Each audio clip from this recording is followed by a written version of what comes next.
Good evening and welcome to the second in our current series of Antarctica Insight Live.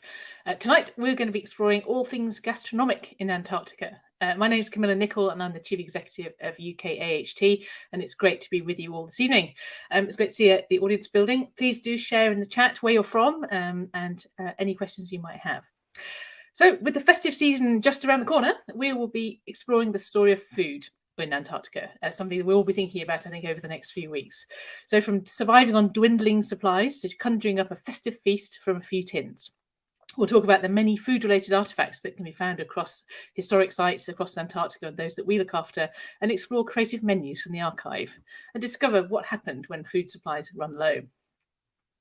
We'll also look a bit about how food in Antarctica is changing. As our dietary habits generally are shifting towards plant-based and meat-free, I can tell you that here at the Trust, we are seeing many more vegetarian, vegan preferences in the teams that we assembled to send south. And this is probably a pattern we're seeing across the Antarctic. But I have three experts with us tonight.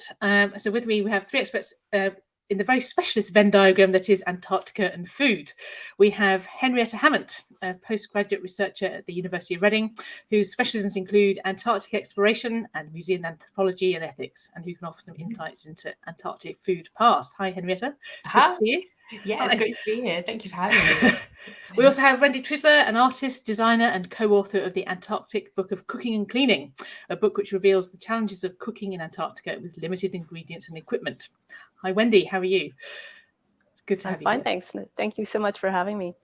It's great to have you. And we have Carol Devine, last but not least, who also co-authored the book with Wendy and is a humanitarian speaker and advocate for global health and the oceans. And the two of you are going to talk a little bit about the expedition you conducted a few years ago. Great to have you with us, Carol. Awesome to be here. Thank you. So welcome all. So before we tuck in, can I just say that all our speakers are happy to answer any questions that you and the audience might have. So please post them in the comments and I will put as many of them as time allows to our panel this evening. So, food in Antarctica. I suppose what comes to mind when you think about food in Antarctic exploration is the kind of dreadful, austere nature of it, I guess. Pemmican and ship's biscuits and endless tins of spam and dehydrated packets of casseroles and that sort of thing. And then the terrible things like running out of it and having to improvise. But I guess you would all say that there's probably a bit more to it than that. So I'd like to get us tonight to get a little bit deeper into what food looked like in the early days of Antarctic exploration, how it's evolved, and what food in Antarctica is all about in our modern times. So I'm really looking forward to the chat we're going to have tonight. But I'm going to turn to you, Henrietta, first, and take us back maybe 100 or so years and the early explorers. Can you give us a little insight into the conditions these explorers faced in those times? Sure. I think if we're going to talk about this seriously, if we're really going to get into food, we need to go right back, not only to the beginning of Antarctic exploration, but we need to go before we've even got to the Antarctic and think about how we're getting everything there to begin with.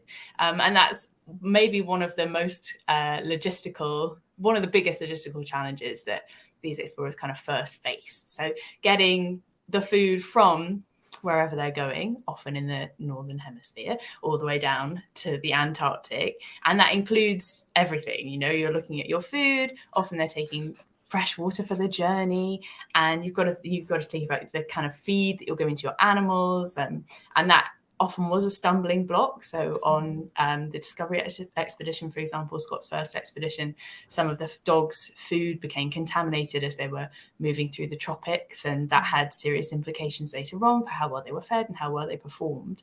So you've really got to think about the longevity of things before you even get to the Antarctic, and those changing conditions. Actually, you're going to go through somewhere very hot before you get somewhere really cold. And that has a big impact on not only, the things you choose to take, but also the way that you pack them. You need to make sure that you've got everything that you need in the right order so that you're not coming at things that you need later on, right at the beginning, all of those sort of big jigsaw puzzle type problems that you might come up with. And then once you get there, you need to be thinking about all the things that you're going to be doing while you're there. So it's not just kind of living in the Antarctic and surviving. There's also all of the scientific expeditions, the attempts to reach the furthest south marks, the South Pole, and the different kind of dietary requirements that you'll have, the different capabilities for cooking that those things will see. And especially in these early expeditions, they really didn't know how their bodies were going to react. So a lot of it was working out the best things almost on the fly in the fields, the right kind of quantities of different sorts of foods, whether it's better to have more fat, whether it's better to have more carbohydrate. I think that's something we can maybe talk about a bit more detail later on. But certainly these were all challenges that you had to face before you even thought about, is it going to be really boring to just have pemmican on its own for 2 years? So there really are lots and lots of different aspects to consider and things to think about in the planning stage before you even get down there. And once you're there, the best way of kind of utilizing foods for the different work that you'll be doing. Yeah, I mean, I think it's fascinating, and these are issues I think we face still today in terms of provisioning expeditions and provisioning work and life in Antarctica. So it's all that planning early, packing densely, and then managing it once you're there. But so I mean, in those early days, I mean, once they got onto the ice, I mean, were they carrying all the food with them? How is this working, and how do they cook? Paint a picture for us? How this looked. Sure. I think something that's really interesting to consider at this point is, especially once they're on the ice and they're making those big sledging journeys that all of these kind of early expeditions are so famous for, you've got to kind of consider the main goal in the way that you consider your food, which I will elaborate on. So if you're trying to get the furthest south in a very limited time period, you've kind of got 3 things that you're coming up against, 3 sort of constraints, I suppose, for each expedition to get as far south as they can. And those constraints are time, the physical time that they have on the ice, distance, obviously, how far away the pole is, and speed, how quickly you can go. And obviously, time is in the Antarctic kind of controlled by the weather. How early can you go? How late can you come back? There's not a lot we can do about that. You can try and leave early if the conditions are good. You can try and come back later. But for the most part, you've got this sort of set period that you can travel within as safely as possible. Distance, you can try and start a bit closer to the pole, and certainly some people did really look around for the best possible place to start from. But for the most part, you've got to go a really long way. And that's kind of that's just a fact of what you're doing. So the thing that you have control over then is speed.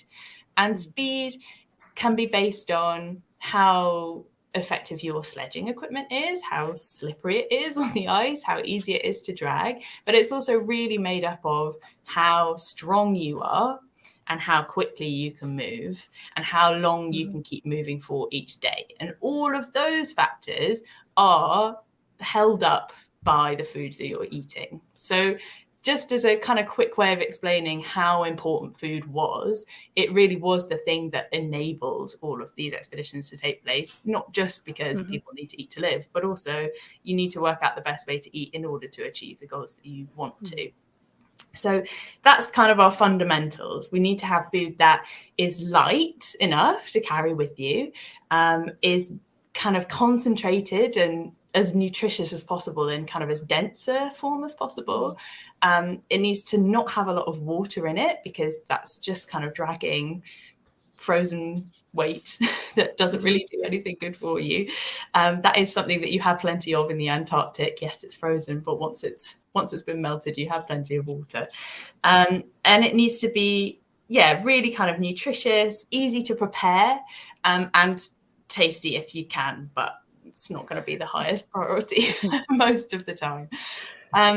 So to go back then to this kind of idea of man hauling, yes, people are taking a lot of food with them, and that's why it needs to be so light, because you need to carry kind of as much as you can within those constraints of how much you're physically able to move, how speedily you can move it. But there are other ways of dealing with food, as well as man hauling and pulling things on sledges with ponies or dogs or whatever your preference is. And one of kind of the key factors of that is laying depots. So laying caches of food for yourself and maybe for your teammates on a different journey in the future. And laying depots in itself is a really dangerous task, and one I think that doesn't necessarily get the glory of the races to the pole, or those real pushes into the unknown. Laying the depots is that foundation that allows those amazing exploits to happen, because you simply can't carry everything for a full journey, just, in the sledges pulled by one or two men. So you need to be leaving fuel for yourself. You need to be leaving possibly feed for your animals. You need to be leaving extra food that you can come back to and you can rely on as you're on your way back from those kind of great expeditions. And yes, as I say, that was in itself a dangerous task. So the Ross Sea Party, as part of Shackleton's endurance from 1914 to 1917, in the end, those depots weren't used because Shackleton was off in the ice on completely the other side of the continent. But they really kind of stuck to that task because they didn't know that was happening, because of the kind of communication that was possible then, or impossible.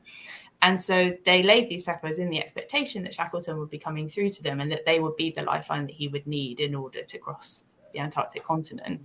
Unfortunately, the Ross Sea Party lost 3 men during that expedition to lay those kind of life-saving depots for Shackleton. And that was part of that kind of sustaining this heroic feat that he was trying to achieve. And it did ultimately lead to the loss of human life. So it's a really fundamentally important thing, but it's also just as dangerous as any other kind of journey that you might undertake in the Antarctic. I also think it's worth mentioning, it seems so obvious that, they didn't have maps at that time, because they were the first people finding those things. But then, if you don't have a map, it's very hard to find a single dot on the way back, following that journey that you found before. Finding those depots on the way home is also a real feat. And if you've ever seen kind of the flags that were put up above depots to make them visible, often they were kind of upturned sledges with a flag on, and the flag is always black. And I just think, it's just not the most grabbing colour. Across kind of the frozen wastes of Antarctica, looking for a tiny, tiny little black dot, and that is your lifeline. I just find that mind-blowing when you think of the implications of that. So yeah, they had a few challenges. I think you're right. Absolutely. I mean, I think you painted a really vivid picture there, because I think it's hard to underestimate actually the importance of food, isn't it? Not only is it something that's going to fuel you and get you putting one leg and one foot in front of the other, it's also sustaining the animals that you've got with you that are helping carry you to your destination. But also, as you say, it's like the parties like the Ross Sea Party, who are there just to lay out food so that people, the other party, the heroic expedition can happen. So I think it's not to underestimate it. I think food plays such an important role, I think, always in the Antarctic. Meal times are always looked forward to. This is a moment we can stop, pause, get warm, eat something nice, have a brew, and smoko is the thing. It's a really important part of life, but as you explained, it can lead to some devastating consequences, of course, as we saw with the Ross Sea Party. They're trying to, for these expeditions, and I think even expeditions of the modern day, you're trying to get packing a lot of calories. I mean, do you have a sense of how many calories are these men trying to get stuff into themselves during an average day? Well, so there's some really interesting research on this, because, as I said before, they didn't really know what their bodies would need. So often these expeditions were really paying attention to exactly what they were eating in exactly what quantities and whether that was good enough. A really nice example of this is from the worst journey in the world, which was undertaken during Scott's Terra Nova expedition. And in that, here they are, back from the worst journey in the world, enjoying, I think, bread and jam, which just feels like the perfect comfort food after just the most awful time. But here they are. So here are the three of them. And we've got Wilson, Bowers, and Cherry Garrard. And while they were off collecting penguin eggs in the middle of the polar night, which was kind of Wilson's baby of a miniature expedition, they were also doing something which would ultimately shape the rations used by Scott's party on their way to the South Pole. And that was a bit of an experiment, which I would not want to be involved in. Basically, they decided that one of them would have mainly fat. I think that was Wilson had mainly fat. Lucky him. And then Bowers had mainly protein in his diet, and Cherry Garrard had mainly carbohydrates. And they kind of measured how they felt on those diets, whether that kind of agreed with them, whether they had as much energy as they were expecting. Yeah. Poor old Cherry Garrard said that he was much tireder and he had much worse frostbite than the other two on his diet of carbohydrate.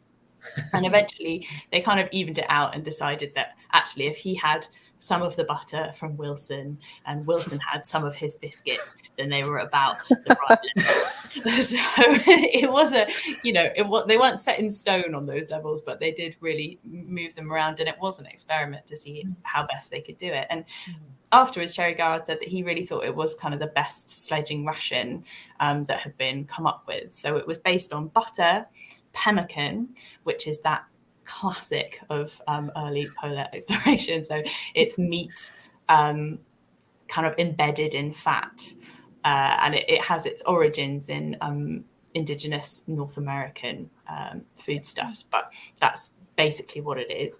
And biscuits, there's another classic, there's sledging biscuits. So not the most appetizing menu, something they subsisted on that for about 5 weeks in that expedition. And they, as I say, shaped all those levels. But those were the kinds of that was the real kind of cutting edge work that they were doing. And it enabled them to, as I say, kind of shape the rations that were then taken forward. And then ultimately, because of the tragic ending to Scott's, final expedition, they then looked at it again and kind of were very reflexive in the way that they thought about it and said, actually, this wasn't enough. So they were burning between 6,000 to 8,000 calories a day, depending on exactly the work that they were doing. And the ration that they came up with was about 4,500 calories a day. Whoa. So you can see already you're on a huge deficit. And in the end, Cherry Garrard said, actually, in that worst journey in the world where we first came up with this idea, we had come from a much more stable base. We were living in the hut. We weren't at kind of really the beam end of our energy that they were at on their return from the South Pole. And so all of those factors, the fact that they had been out for longer, that they had got colder, that they had been hungrier, meant that they couldn't sustain themselves, obviously, on that calorie deficit. And that was what led to those tragic events in the end. Yeah. So it can go horribly wrong, can't it? Clearly. The very large calories needs, but also, with food that you're carrying, it's also those other nutrients, isn't it? Do you in your research, have you found accounts of illnesses and conditions that are arising from these very austere diets that are purely about fuel and not much else? Yes, yeah, what kind of things have you found? Well, the classic one, the one that everyone has heard of, is scurvy. And I think what's really interesting about scurvy is that the heroic age of exploration, so these very early explorations, these very early expeditions, coincided with the discovery of vitamins. In fact, the word vitamins was coined in 1912. So it really is at this period where that work is being understood. And scurvy, obviously, we know now, is a deficit in vitamin C. But at the time, there were kind of two working theories for what it was. One of them was that it was a lack of fruit and vegetables. And one was that it might be a toxic substance found in tinned food. Interestingly, there was some kind of queries brought up with these theories based on naval expeditions to the Arctic, where they encountered indigenous populations like the Inuit who didn't subsist on tinned foods and didn't have fruit or vegetables really as a main part of their diets, but also didn't suffer from scurvy. But at that time, the idea that there might be something good in food that you could be lacking was quite a strange one. So that kind of concept of vitamins was an important one, obviously, for discovering that scurvy is a vitamin C deficiency. But it did mean that scurvy became a bit of a catch-all. If you're a sailor and you're not very well, you might have scurvy. And now we know that scurvy, as it was seen then, was actually kind of a deficit of several different vitamins, including B1 and vitamin A. So, yeah, obviously you were lacking in lots of different things through that diet of pemmican and butter and biscuit. But exactly the impact that had and exactly what those deficiencies led to was still sort of being figured out when these expeditions were going south. Yeah, that's interesting. I mean, the scurvy is a long, it's a condition that you found on ships and for centuries, wasn't it? Really, and really cracked later. So, I mean, to stick with the hierarchy a little bit, and then before we head into modern times, the sledging journeys were one thing, and the pemmican, the biscuits and the butter diet was quite different to what they were eating in the huts, of course. I mean, if you visit the Ross Sea huts and our huts on the Antarctic Peninsula, you see lots of these, foods that you recognise today. So these brands and I think largely comfort foods, really. There's these very sweet, very high sugar, high carbohydrate foods like custard and tinned fruit and tinned meats and tinned vegetables, all that sort of thing. Anything that struck you when you were looking at that sort of thing around the kind of foods that were selected to take south? These are crates and crates and crates, tons and tons and tons, aren't they, of things like mustard and what have you. What kind of occurred to you when you were sort of looking at that side of nutrition in the era?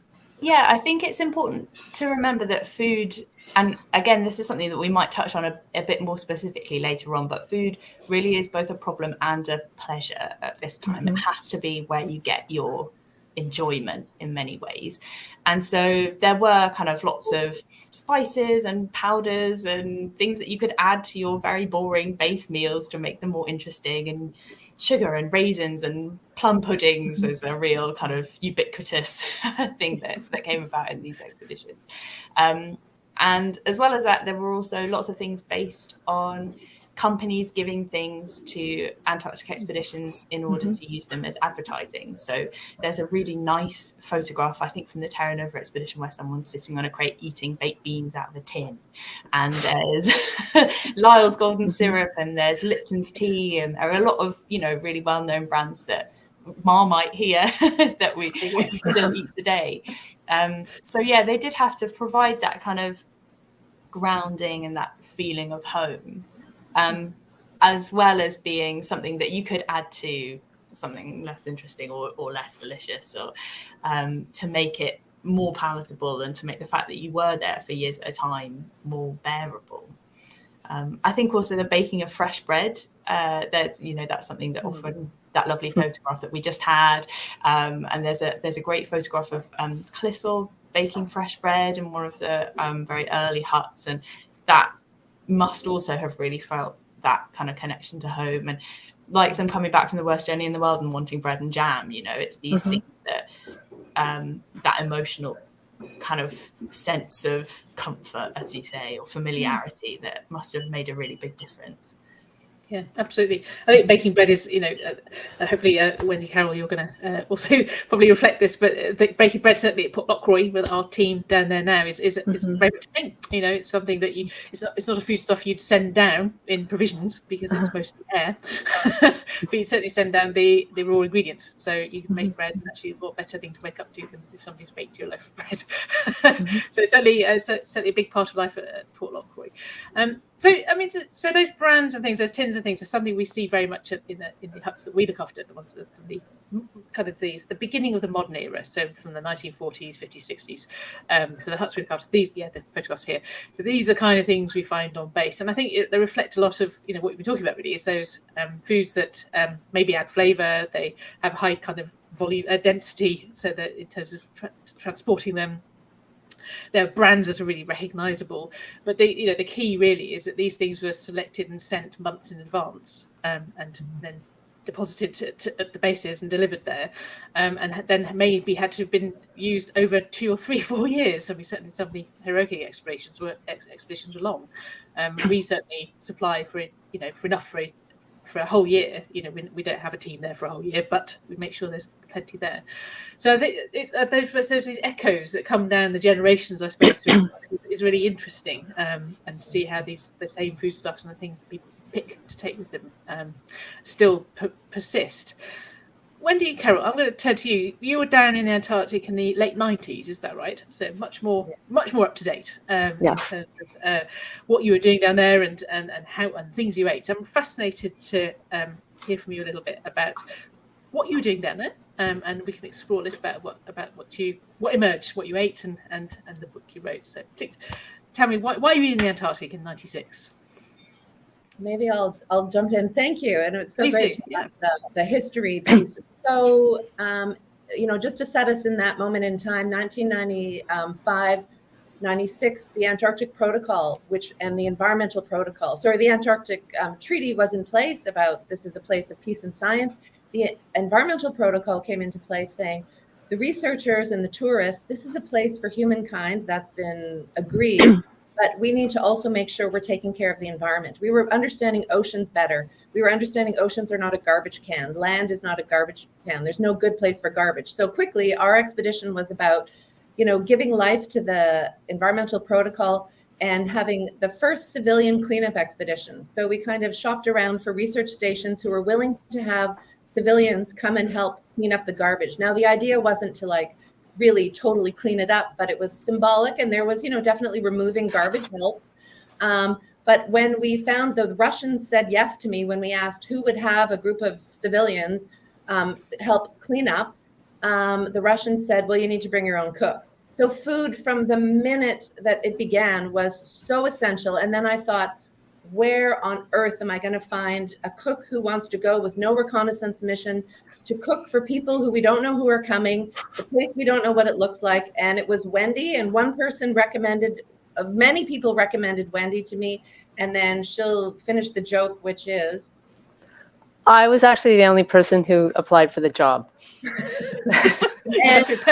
So I got it. I was between adventures, and I've been working for years cooking for tree planting companies, almost a decade, and made the break from that for another adventure that didn't pan out. Fortunately for me, because then I applied for this job to go to Antarctica. And she was the best person possible, and you'll hear why. Amazing. So the reason the book came about was because we were down there, but also it's because of an art project I was working on. I was creating a multimedia piece, which was a cookbook based on my work tree planting.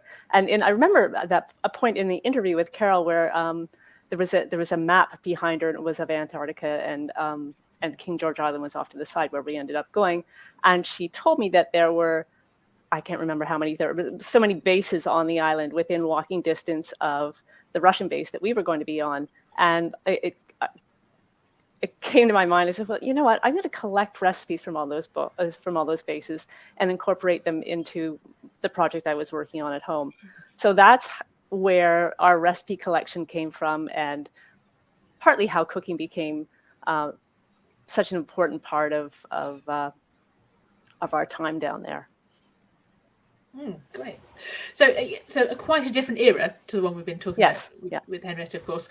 Were you looking at similar sort of calorie needs and the provisions? Was it similar? You were being supplied in one go? Did you have to think about it all in advance, or were you able to extract, get resupplies during the trip you were there?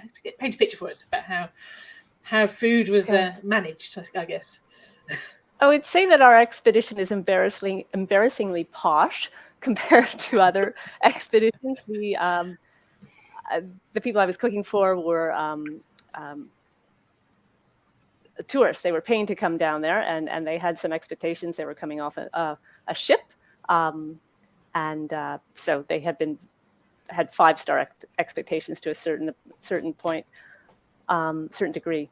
I would say I wasn't so much concerned about caloric intake because I had a good sense of how to really feed well from my tree planting days. I was more concerned with how I was going to keep morale high and how we were going to team build because we were getting a different group every 2 to 4 days, and so you'd have very little time to make a group coalesce. They would come off the ship not necessarily knowing who they were going to end up on the island with, and were thrown right into this cleanup project, and we had to keep them happy. It was pouring rain often. King George Island is pretty temperate by comparison to the continent, so rain and cold and to really keep people happy. So that was a big part of it.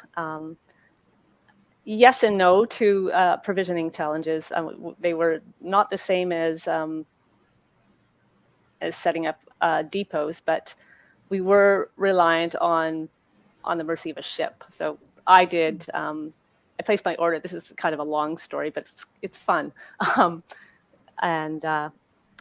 I placed my order in Spanish by fax in Toronto. I don't speak Spanish. I can order a beer.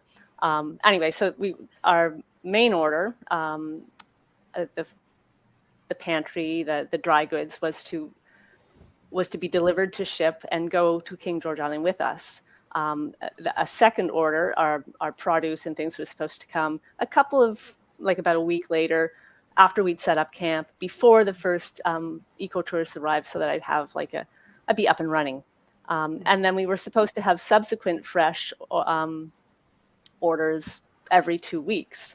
That didn't really work out. When Carol and I arrived in Ushuaia, and we're just about 2 days before we were to go to set sail, the food was delivered to ship 3 pages short of the initial dry good order. So we quickly, and I thought, okay, maybe some of that's because of language. So I remember taking my list and going to the shopping, store, wherever. It wasn't a shopping center. But anyway, just checking my Spanish. And then we arranged to have this meeting with our supplier and went through everything and left feeling that we were going to be supplied well. And, the mix-up would be remedied and we'd get our food in within at the same time that we were supposed to. That was it was kind of a funny show as well. The whole exchange was obviously in Spanish. And Carol, were you there? No, but no. Get us to the continent. That was wild. Right. But yeah, it was funny because you would have been the obvious person because you can speak Spanish. So I was there with Lena, who speaks Russian. So there was a lot of gesturing and trying to make our points. Anyway, so there we set sail. We're on our way to Antarctica. Meanwhile, the chef on that ship let me get into their hold and pick some items out of it from his stores that I knew I wasn't going to be able to get based on my list. I didn't want to go to Antarctica without chocolate chips because I make excellent cookies. So got those, as well as, phyllo pastry. You might need that. Yeah. Anyway, we arrive at King George, set up our kitchen. The Russians were so wonderful and hospitable, but they were so terrified that we were there without potatoes. Because of course our fresh food hadn't arrived, so they gave us a whole bunch of potatoes. They gave us big bags of dried fruits. They gave us a big jar of cranberries, which they were preserved, and it's what the Russians use. They get all their supplies once. It goes down with them once a year. So the cranberries were their supply of vitamin C. Anyway, cranberries. Hold on to that thought because it figures prominently. Anyway, so we get kitchen set up. the day that the ship, we were supposed to get our fresh food, that ship came into port, they didn't have any food on it. And so I was slightly panicked, and we had to radio the next ship that was supposed to arrive, the ship that was going to bring our volunteers. We had to radio them, but they were in the middle of the Drake Passage. So our radio operator had to radio Moscow to radio the ship. To find out if our food was on. We get this, truncated message. Yes, the food is on the ship. So again, just to be safe, because I knew this group was going to arrive and I wasn't going to have anything fresh to serve them, I went on board the ship that was in our little harbor and secured pork tenderloin, some eggs, a couple of other things. So I knew I was going to be able to make Wendy was very resourceful at finding what she was not going to have our volunteers go without, that's for sure. Yep. So yes, so the theme is, yes, it was a little bit more posh than pemmican. There's a slogan for a t-shirt if I heard one. Yes. So then our food did arrive with the volunteers, and I could see it. So I came to shore in 3 Zodiac loads full of food, big boxes of things, and off in the distance I could see these legs sticking straight. I was like, what the heck is that? It was an entire lamb that had been, I had ordered maybe some different cuts of lamb, and instead of sending it different cuts, they sent me the entire lamb, which of course then I had to learn how to be a butcher. And I was a vegetarian. And maybe I'll just add that, like, Wendy did extraordinary, and she won't say this about herself, but she did extraordinary planning and had lists, and did this with tree planting, and I think the morale bit was what made it so special, and why there's a book too, because so we borrowed from the Russians while we were waiting for this food to come. And I'm vegetarian, so they'd be like, here's the soup, you can just pick out the meat. I'm like, oh, okay. But Wendy was very tuned to, you were saying earlier, Camilla, about how what's changing with food in Antarctica. Wendy was very tuned to, there's going to be, there's only so much food. We had to be aware of the limited resources, but she did make bread, and it became so famous that so we were at the Russian station, which was mostly men, and Lena, who was our kind of cultural go-between, and then the Chilean base, and then the Chinese Great Wall base, and on this island. But Wendy's bread became so famous that the Chilean wives were like, no more basta, Wendy. Like, it was so wonderful. And as Wendy was saying, that the temperature was, not outrageous, but we were cold. We were picking up pipes. This is a picture from the Chinese base where Wendy went to collect recipes, and there's dumplings that appear in our book.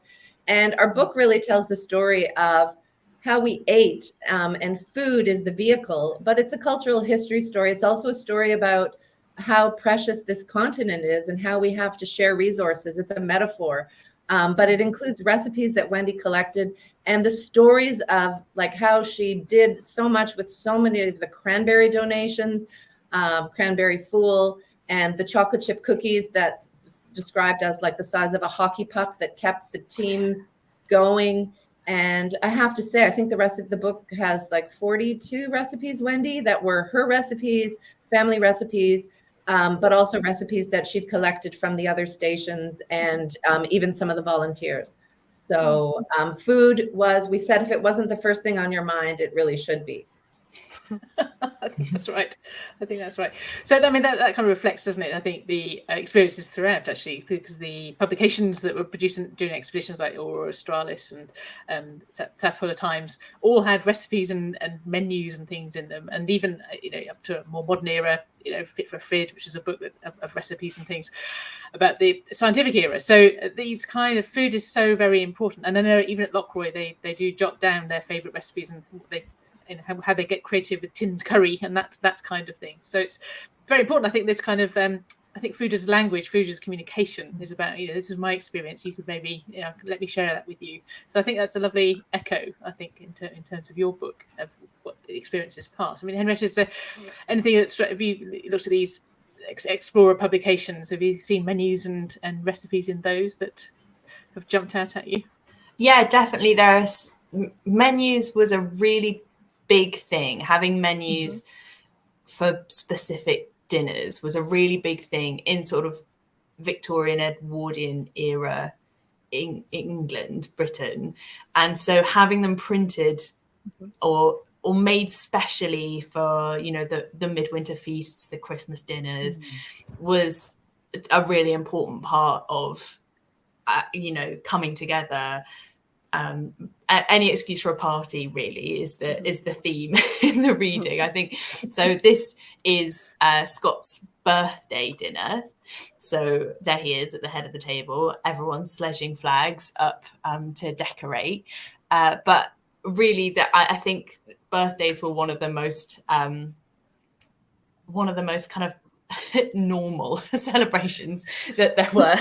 So obviously in the Antarctic, your Christmas dinner would fall in the middle of your sledging season for most people.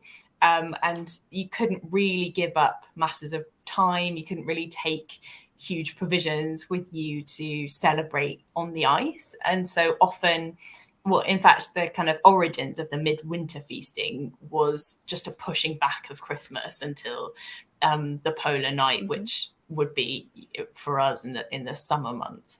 And so they needed something to sort of keep them going through that polar night, which could be really mentally taxing as well as kind of draining more physically because of the cold. And so that was kind of the beginning of this midwinter celebration. But before that, you know, birthdays, wedding anniversaries, really, like if you can think of an excuse for a party, there would be one so that people could kind of sit down and come together. And there is this really, I found in my travels for this talk, a really lovely little note from Charles Lasseron, who was on Mawson's Australasian Antarctic expedition, which went south from 1911 to 1914. And he said, "For want of better, we kept up the anniversary of the lighting of London by gas." I just think it's like, really, you're scraping the barrel. You celebrate that. But yeah, I can completely see how that would be, something you would want to, something you would want to have a party over if it's that, or having pemmican again. Any excuse to break out the plum pudding for sure. Yeah, I mean those high days and holidays, if you like, is, you know, Midwinter's Day. I think we have a picture of a menu from the 50s, a Midwinter's menu. I think there we go. Horseshoe Island in 1956. So again, I think, as you're saying, you know, it's making a really special menu, making the menu part of the occasion, and this becomes a memento and a souvenir of the evening. And we certainly have lots of these in the archives. And today, Midwinter's Day is something still celebrated today at modern stations, of course. And we make a fuss of our winterers on the, you know, in the middle of June. We've got Christmas coming around the corner, of course. We're all going to be thinking about food and holding our bellies, I think, in a few weeks. What are the kind of things, you know, you had Christmas, I think, didn't you, Karen and Wendy, when you were down on King George Island? What was your menu? How did you celebrate Christmas when you were there? We had a traditional Christmas dinner. We had turkey with the stuffing and mashed potatoes, but a whole. We got a lot of vegetables in one shot, and I knew it was good. We may as well eat them while they're good. So we had countless fresh vegetables. We even had corn on the cob, which is kind of obscene to have at Christmas in Canada. But down there, because it was coming from South America, we had that. I had the team come together and help me knead the dough to make these fruit nut rings that I made. And so there's an example of a team building thing that this group was here. They'd been there, one day. And I said, "Hey, guys, has anyone ever made bread?" And so they got their hands and their elbows into my massive bowl of dough. And I made these 2 fruit nut rings with little bread people on them. Some bread women and some bread men for our team, but all bread men for the Russian team. And then I delivered them on Christmas morning. So that's my bread recipe translates into a number of other different things, and it figures prominently in the book. Oh, very good. Yeah. Very good. And use the cranberries. We used the Russians' cranberries as well to make cranberry sauce. Yeah, well, of course. Yeah. Christmas must. Also, Yeah. next door was the Chilean base, and they invited the doctor who was senior, the Russian doctor, and Wendy over to the Chilean base. And what was so like the sharing was really beautiful, like what Wendy did for our Russian hosts and the guests. But at the base next door, also we were amazed that they had silverware and really fancy artichokes. So 2 minutes away was also culture. It was absolutely fascinating, and a 1-hour time change. Amazing. I like your point about everything is an excuse for a party, and it certainly was in Canada House. And the more recipes I collected and tested within our kitchen, the more opportunity there was to share them with not only the people I collected them from, but with people at different bases. So, for example, we had this one meal where I'd made the Chilean cazuela and served it to the Uruguayans as well as the Chileans, and they got into a debate as to what was missing from it based on their culture. So it's their sense of home. Yeah, exactly. And I think that's very much the contemporary experience, actually, certainly on the Antarctic Peninsula, where there's so many different nations and nationalities, operating bases and scientific stations. And that kind of that exchange, certainly at Port Lockroy, we're not far away from an American base, not far away from a Chilean base, and that kind of exchange, and the Ukrainian base also not too far away. And the exchange of goods at Christmas time and gifts and things, it's always food based. So it's I think that's very persists very much to the present day. Okay, before I move on to audience questions, so audience, please do keep those questions coming. We've got several minutes. We can get those to you. But I'm going to ask about alcohol. So it's alcohol. We know about Shackleton's whiskey. We imagine the barrels of rum, of course, on the ships going down. Shackleton's famous whiskey that they found in the huts. But we also hear of dry expeditions. Henrietta, how historically has alcohol played a part in Antarctic eating and drinking? Was it a free-for-all, and was it a one-stop party, or was it tightly rationed, or did it change? Yeah, I think, as you could probably imagine, not only did it change, but it also took on a few different roles at any given time. So one of the ways that alcohol kind of made it down to the Antarctic and is recorded in expedition provision lists and that sort of thing is as a kind of medical comfort, and certainly things like brandy were almost exclusively seen as something medical. So you would have it in an emergency. On one of Scott's expeditions, I think it was the Discovery, someone fell into the water and he was so it's such shock from being so cold that he was given some brandy to kind of make him feel more himself, more stable, which I think you would need if you'd fallen into the water in the Antarctic. But brandy therefore had a kind of different feeling to the more kind of dubious spirits. So rum is a really nice example of that. Obviously, a lot of these expeditions came from quite a naval background, a kind of British naval background, and so having your top of rum, your ration of rum every day was quite an important thing, especially for the members of the crew on those expeditions, having that specific thing to kind of look forward to. And occasionally you do see in accounts, first-hand diaries and that sort of thing, that people were saving up their daily ration and having it all in one go later on. So it had this kind of dual, on the one hand, maybe it was expected in those rations. On the other, maybe it was kind of a more medical comfort. But it was also sort of something to be a little bit wary of. I think especially for Scott, so alcohol can kind of coincide or interact with, maybe is a better way of phrasing it, interact with scurvy to make the symptoms worse and make it kind of come on faster and with more strength. And so Scott, both the Discovery and the Terra Nova expedition suffered from scurvy. And so he came back and really had to, make a big point of, actually the officers were almost completely teetotal. They were very moderate in their consumption of alcohol as kind of a face-saving measure in those instances. So there is a sort of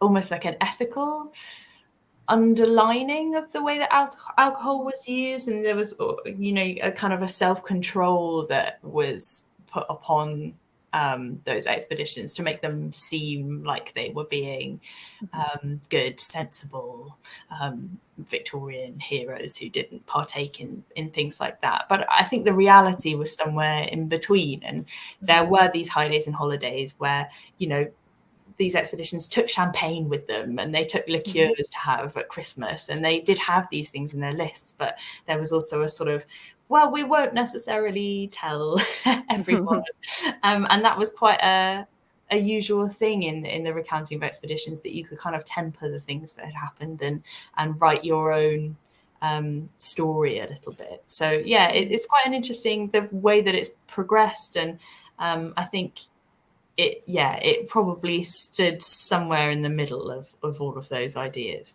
But certainly evolved. Yeah. And what about Wendy, Carol, I mean, was it a dry expedition you were on, or did you No, have it wasn't. A little bit. I will say the first recipe I collected was for moonshine. A Russian glaciologist gave it to me. It's made with yeast and sugar and water, and you need some weird apparatus. I never tried it. And I think we used alcohol as, pardon the pun, an icebreaker. So I would make mulled wine the first night of most camps. But that's kind of it within our team. But there was some drinking. I would elaborate on that. Yeah, well, the Russians had their stash of vodka, for sure.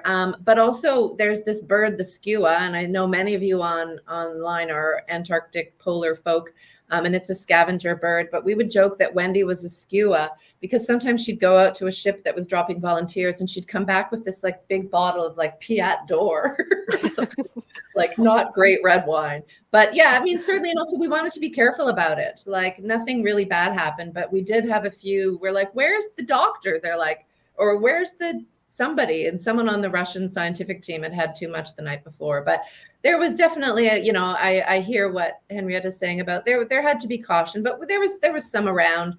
And we also heard the story of some scientists drinking the distilled liquid to keep the specimens in because they ran out. Always a high point. I would recommend, if anyone can get on board a ship that comes into their little harbor and they have pineapples, to get them and make Mai Tais, which I did on New Year's. And so there were 4 straws per each Mai Tai. That the straws were the steel, not the steel, the glass, little glass tubes from some of the laboratories at Bellingshausen. So that was kind of fun. And I had to use up all those pineapples, right? They were going to go bad. Exactly. Well, it's about innovation, isn't it? Yeah, exactly. Yes. No, just before we've got a few questions to ask, but I was going to just ask about what influences change. I mean, you, Wendy, Carol, you were there in 95, 96, and this was a really important moment in Antarctic history, of course, with the advent of the environmental protocol, which, of course, it's inspired your work in terms of the cleanup operation, but also it protected wildlife. And of course, this is the moment that eating wildlife and hunting for wildlife and eating it stopped, of course. And and therefore that supplementing of the diet with fresh meat, for example, is now no longer possible, and all food had to be brought in. There must have been innovations earlier than that. I mean, certainly, I think we've got a picture of a meat bar. And Henrietta, you were talking about pemmican and these foodstuffs that were made specifically for expeditions. And this is an example of one from the 1950s, I think. This pleasingly quick cooking meat bar from the Ministry of Agriculture and Fisheries and Food from the Experimental Factory, which, gourmet. Henrietta, did you get a sense of your researches of any kind of innovations that kind of improved or better resourced food and nutrition in Antarctic exploration? I think they were really working, because they were working from a basis of, we'll try things out and see what sticks. Really, I think that there were plenty of things that, you know, kind of self-heating tins and all sorts of things that didn't really work out. One of my favorite, like, just very small very small innovations is one. So Cherry Garrard, in his book The Worst Journey in the World, talks about how he shared a tent with Scott and Wilson for a time, and how he was much less hungry because they were good at cooking, which I think is interesting. They had the same rations, but they chose to kind of to mix them up and, you know, save some biscuits and fry it later, and just using these little tricks to make things more palatable, and it took the edge off his hunger within a matter of days.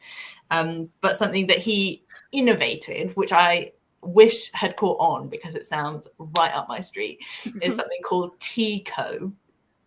I'll give you a minute to guess what that was made out of. And he says in his book that it combined the stimulating qualities of tea with the food value of cocoa. And I just, you know, it's the real, like, you're right at the forefront of having to, you know, culinary expertise, I think, if you're making Teaco. So I guess I'm going to go make one now. yeah.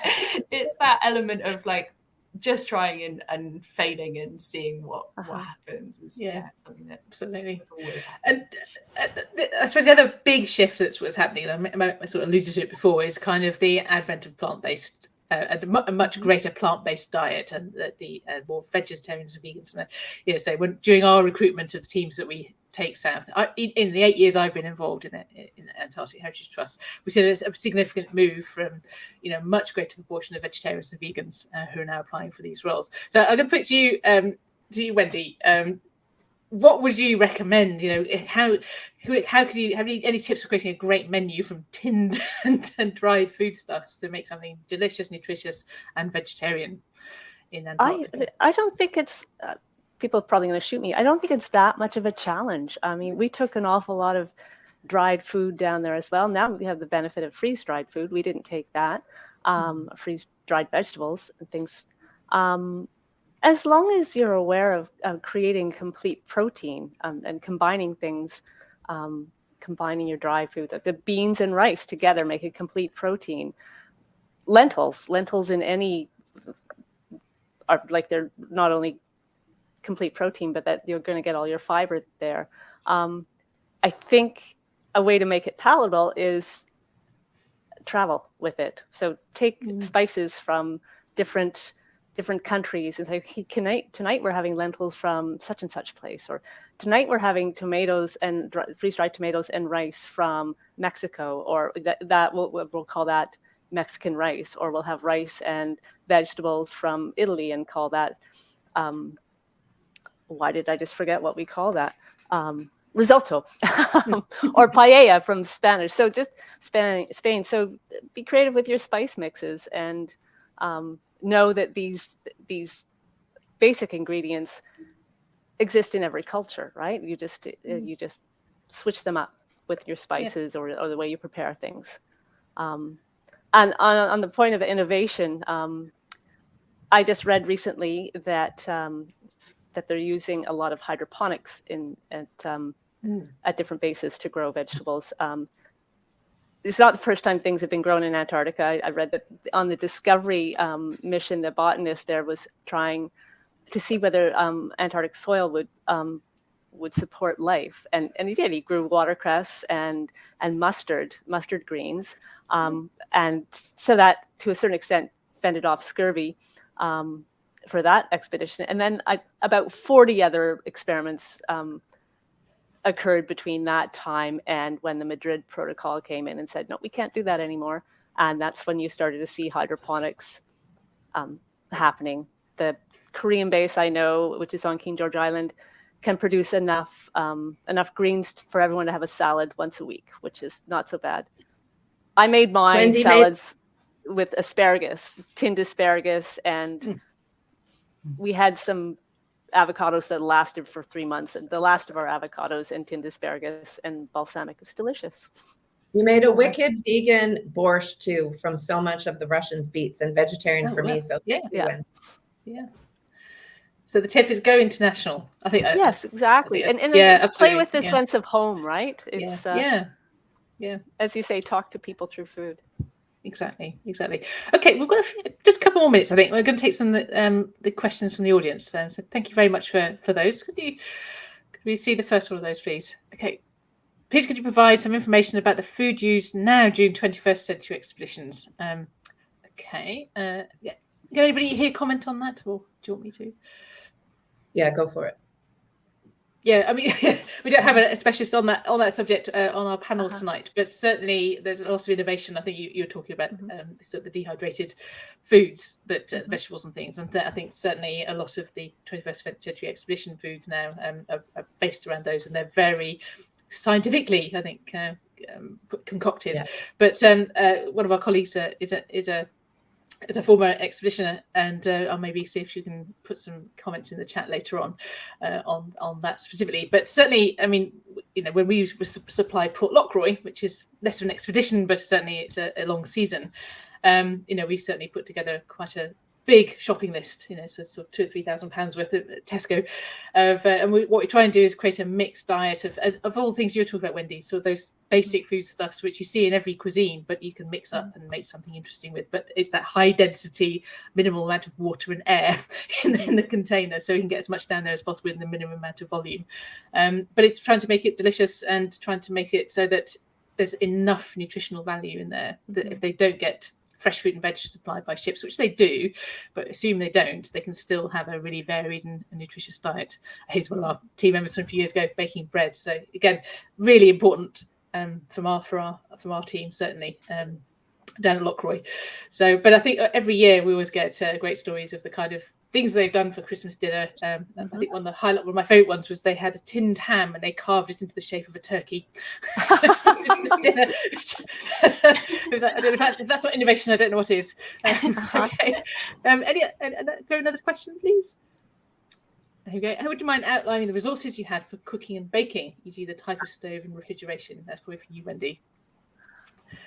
I had good resources, but a little challenging. We took Carol has secured some equipment from the Canadian Geological Survey that we brought down with us on ship. So I had a gas stove and I would call a bar fridge. So not a lot of cold storage, but we were in the right place for that. I could put my milk outside on my back stoop. No pests. Yeah, no pests and apart from the skuas, no bears or anything like that are going to come and take your food away.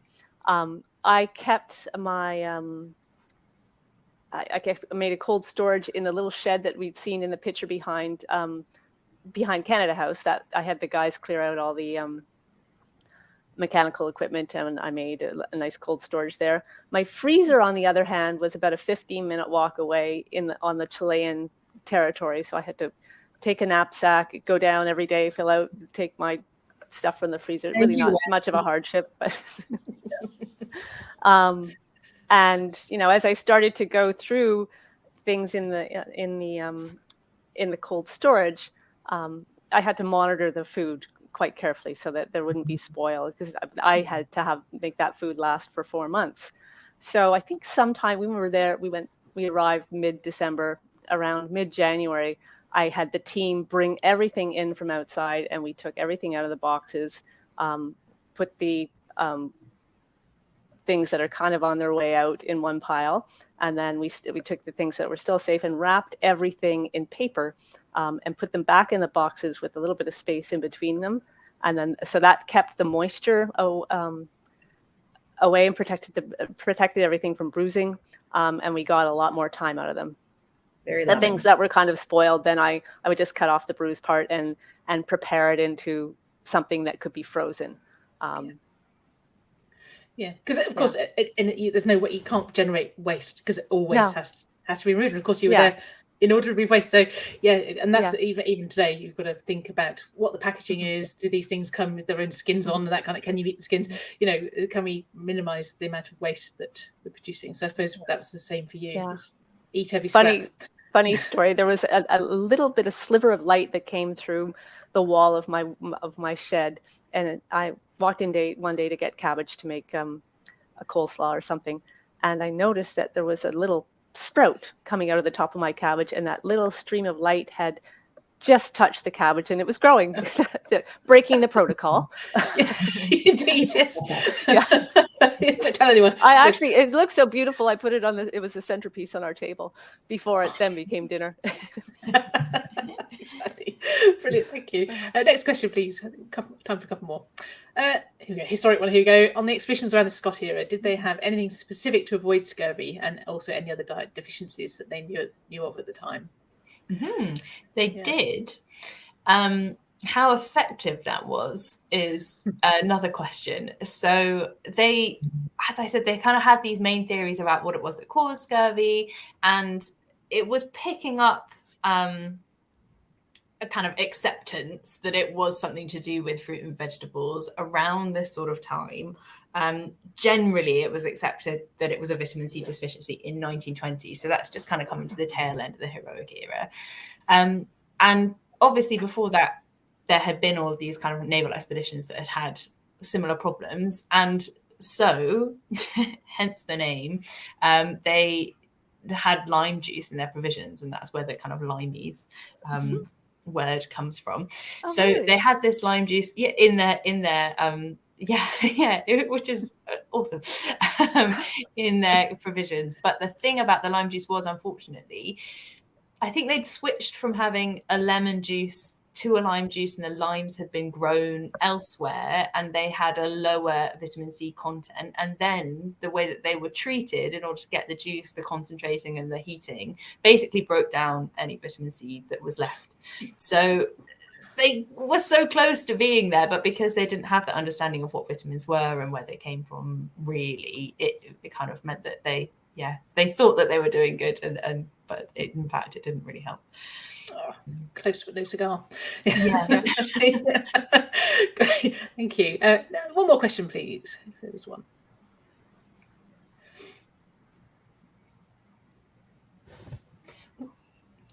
Any more questions? No? Oh, here we go. Did they make their own homemade wine? Oh, here we go. Moonshine. Anything in the heroic era?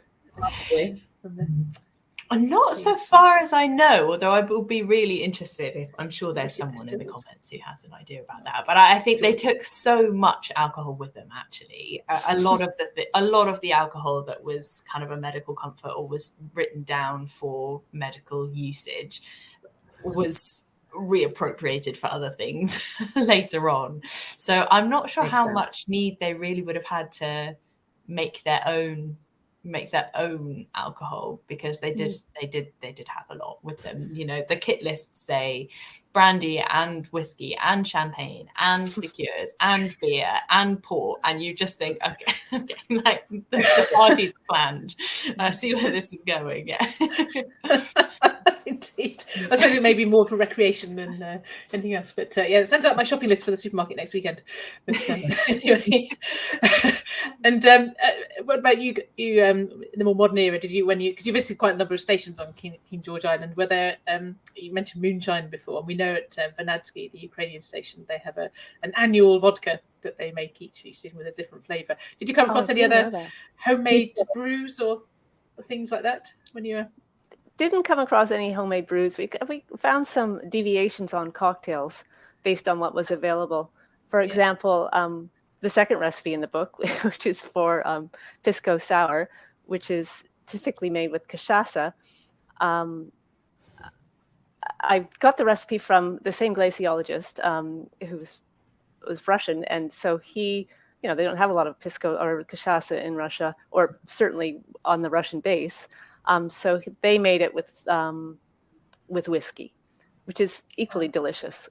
But and so wherever you go, it was sort of essentially lime juice, sugar, and whatever you had. Whatever you had, yeah. Brilliant. Excellent. Okay, time for one last one. We've gone over a little bit, but it's so fascinating. Oh, thanks, Robin. Someone must look at the meat bar, I think. The vegetarian version. Yes, exactly. Paging Tesco now. Yes, brilliant. Well, thank you very much. We are over time a little bit, but this has been absolutely fascinating. Wendy, Carol, Henrietta, thank you so much for all your insights this evening and sharing these incredible stories. Your book's still available, is it?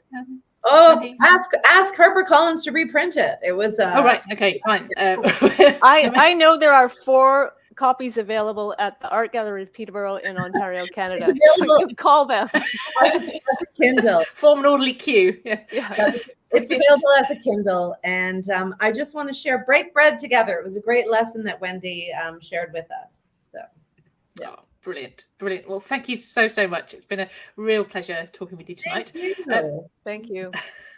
Brilliant. Our hour is up. So we should have had bread. We should, absolutely.